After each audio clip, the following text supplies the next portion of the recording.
You're working on these categories. You're working on relationships, fun, career, money, personal development, spirituality, health. You're working on all these things. You are actually modeling the behavior that you want your child to do as well. Hello and welcome to A Teen's Perspective. I'm your host, Dr. RJ. And in this episode, I want to have a very serious conversation with every parent out there. Now, if you're watching on YouTube, you can see my face. I'm very serious right now. If you're listening on my podcast, then you can't see my face, but trust me, I have a very serious look right now. And what I want to tell parents across the world, listening closely, get a life. So, if this is your first time checking me out, I'm Dr. RJ. I am a teen life coach. I've coached over 7,000 teenagers. I work with parents as well.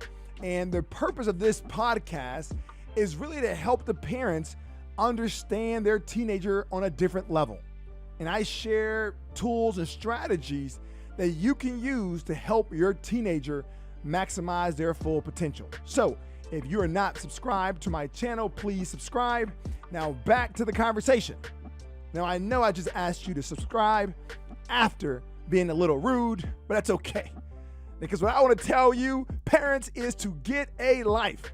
Now I'm going to explain what that means. First, I want to tell you a story so you can understand where I'm going with this. Now I am from Texas, and in Texas things are very different. My wife is from Cleveland, and in Cleveland things are different. And there's a huge difference in my book when I first met my wife. And we decided to date, and I made it to Cleveland, Ohio for the very first time. And I remember being there and meeting her family, and as soon as I saw them, they were sitting in the grass. Now, if you're from Texas, you may know where I'm going with this. But her family was just sitting in the grass. They were comfortable, they were laughing. And immediately I had flashbacks to sitting in the grass in Texas. Now, if you don't know what I'm talking about, in Texas, we have some very little, tiny, mean creatures. And if you sit in the grass too long, you will be bitten. And these creatures are called fire ants.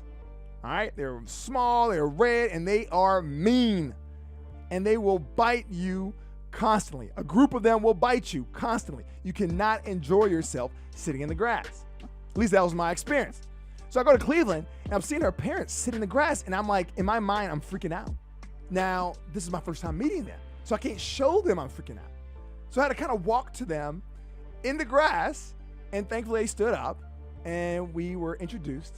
And in my head, I'm like, oh my gosh, they are getting bit up. But how are they keeping a straight face? So we walked to the concrete, and I started to relax. All right. I started to relax a little bit, and we started to talk. And then my wife was like, oh, let's go sit down. She kicked the shoes off, and she went and sat in the grass. And at this point, I'm losing it.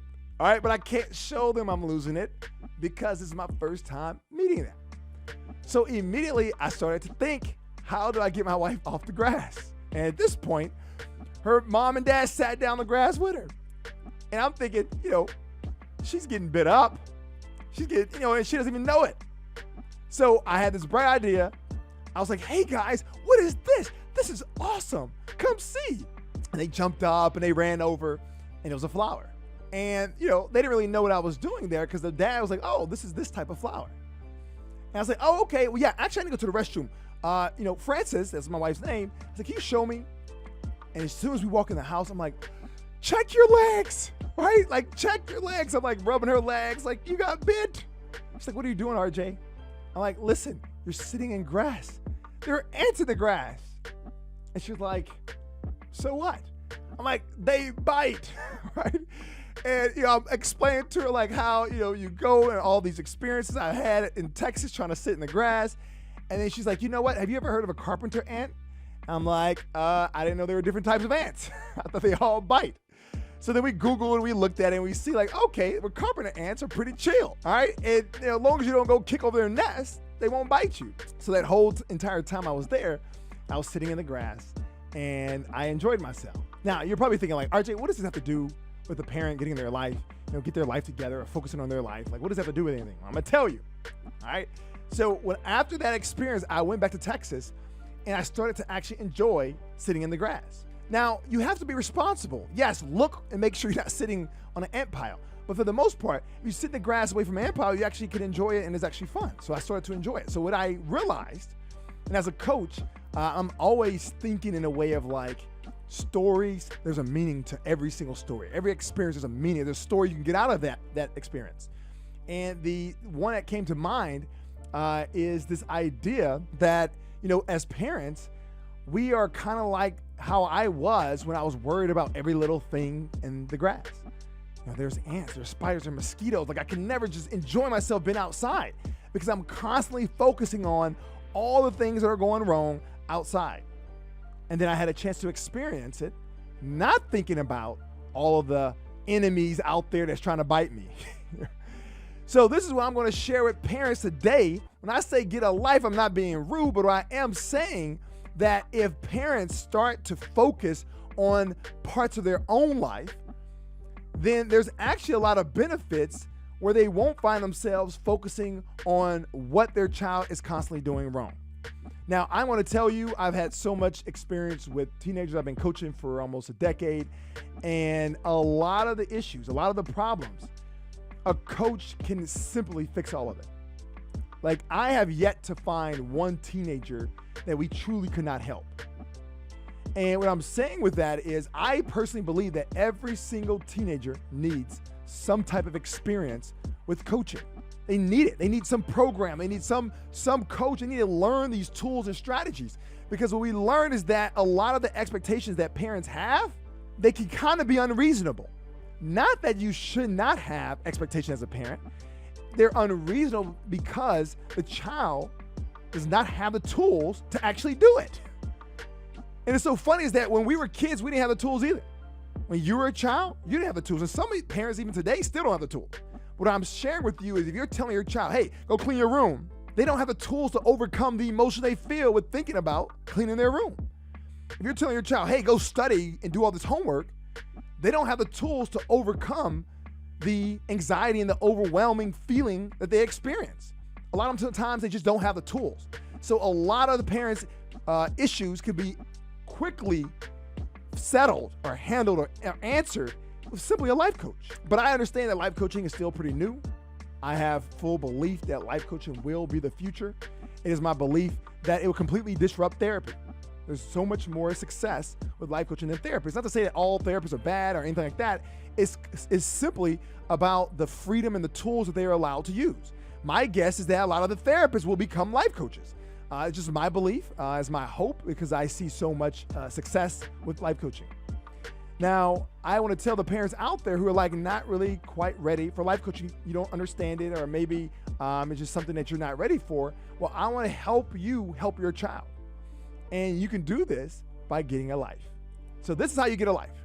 Every single parent, every single adult, every single child, they have things that they want.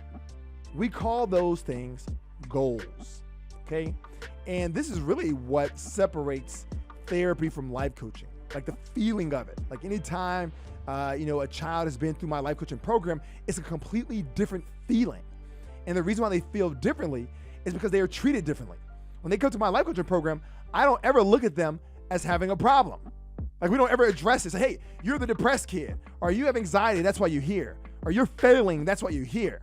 We see them as a child with full potential. We say, hey, you are here so that we can help you accomplish all your goals and reach a higher level of success in life. That's why you're here, right? Everything is focused on goals.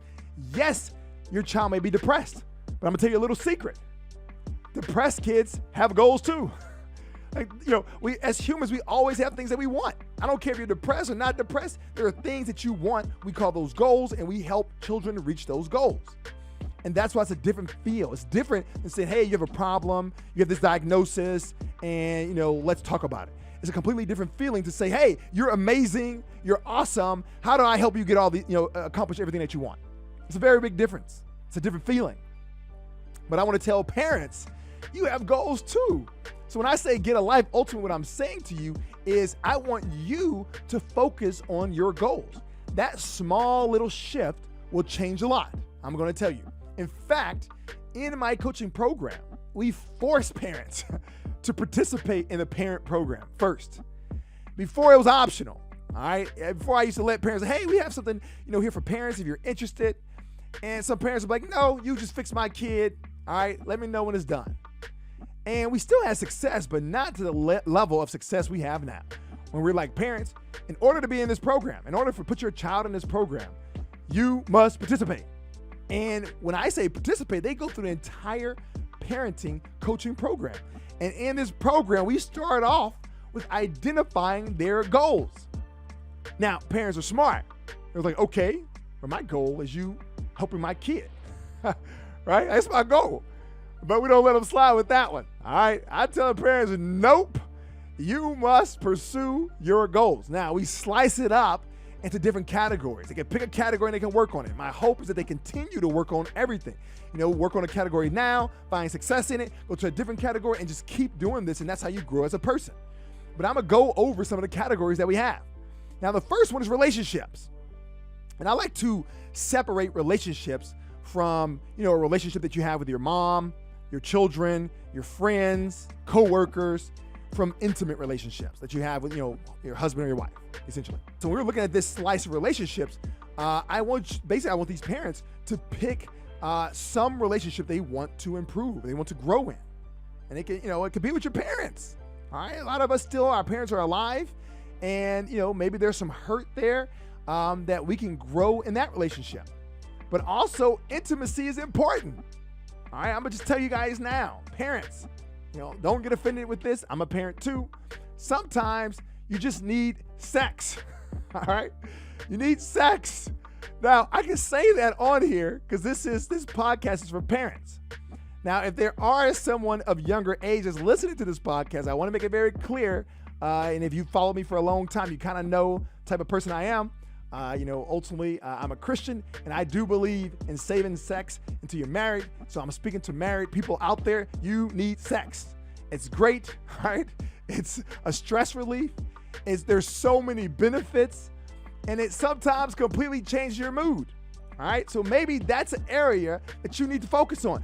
Maybe that's an area of your goal. All right, it's a want, so we call it a goal, and then you start to work on that.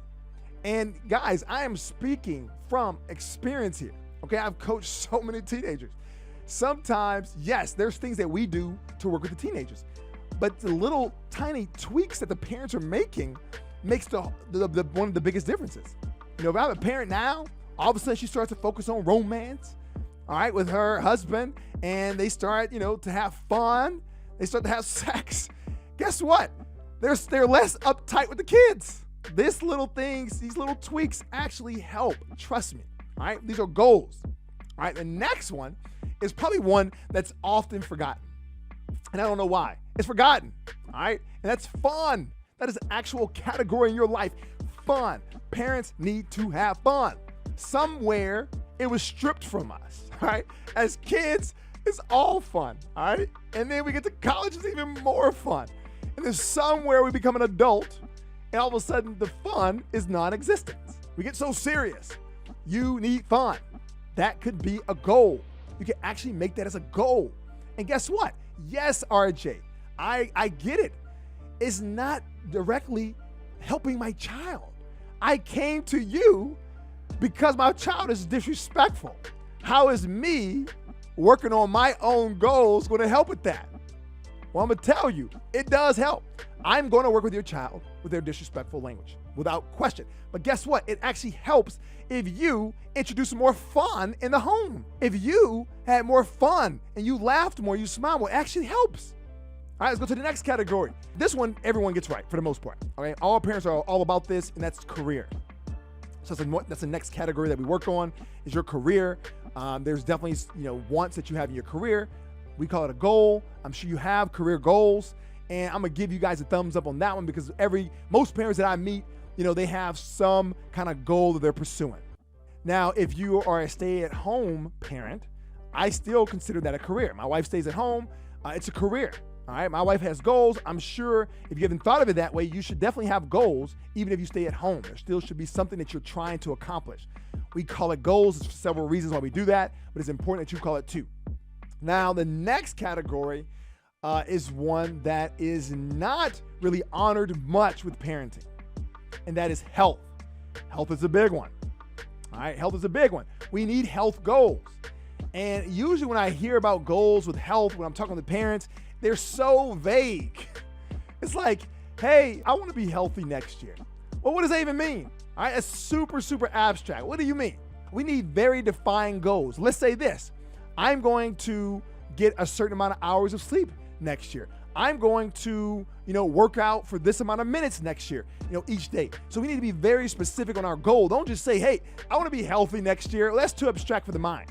All right, you need very specific. I'm going to go to bed at 10 o'clock, all right, so that I can get up early. Unless I'm having sex, it's okay. I can go to bed a little later, all right? So the next one is money. Now, this is one that parents do a great job on. We always focused on money. It's like money is everything, right? So you guys, you want to have goals on money. This program can absolutely help you with those goals. And I want to address that. You're like, hey, RJ, I'm coming to you because my child is not doing well in school. And you mean to tell me that you want me to start focusing on how to make more money or how to save more or how to live beneath my means? And the answer is yes. All right, remember, the whole title of this is Get a Life. All right, while you're focusing on these things, you're going to notice something magically happens. All right, we're helping your child, but you're giving us the space to help your child. You're not like overbearing while we're trying to help your child, because that can absolutely interfere with our success. So yes, I do want you to focus on some goal. Money is a good one. It's a good goal to have. All right, let's go to another one. This one is often missed. This is personal development. This one is missed a lot. And this is something we encourage the teenagers to also do. So the teenagers, we go through the same categories with the teenagers. Now, obviously, I've already explained this. We don't talk about sex with teenagers. But what I am saying, we do tell them that they can have, relationship with their friends. So they have friendships that are important. So those are the ones we work on. We don't really work on like intimacy and all that stuff with them. But when it comes to personal development, that's actually important. We want you to have a goal to grow personally. What is it? All right. My goal is to not yell at my child. All right. That's my goal. So each day I'm going to wake up and I'm going to work some strategies so I'm not yelling. And if I do yell, I catch myself. All right. That's my goal. Maybe your goal is to be more patient. Now, once again, patience can be a little abstract, so it's important that you define that to your mind. All right, so personal development is very, very important. It's a goal. If you're working towards that, that absolutely helps me as a coach. In this coaching program, we're working on these things with the teenagers. And if the teenagers are working on these things and they see their parents, they are not working on these things, then that's where they call you out for a double standard. All right, and that's when they kind of lose respect. So it's so important that you're working on these things.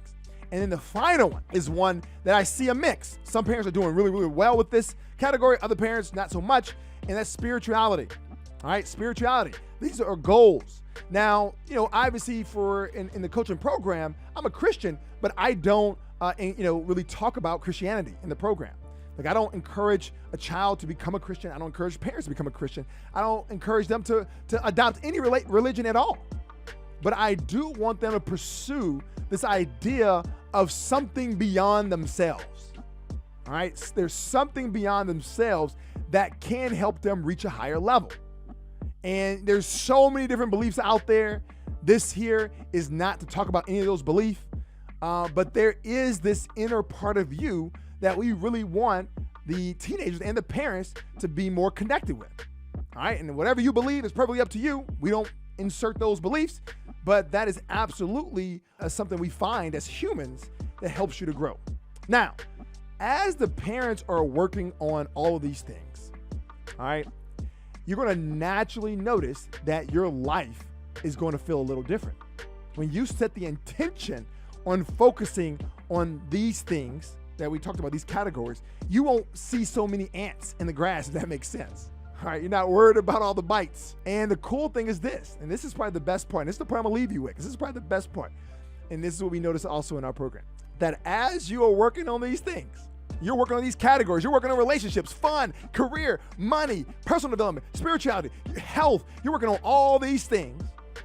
You are actually modeling the behavior that you want your child to do as well. That's so amazing about this.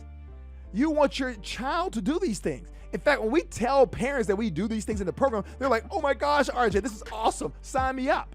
But imagine if the child saw you doing those things too. Imagine if you shared your goal with your child. Imagine you told your child, you know what? I'm going to focus on fun. All right, that's what I'm gonna do today. I'm gonna focus on fun. For this entire month, I wanna have so much fun. These are my goals. This is what I'm gonna try to do to accomplish that. I want you to hold me accountable, right? The child actually gets to witness the entire process of pursuing a goal. They get to see the excitement at the beginning.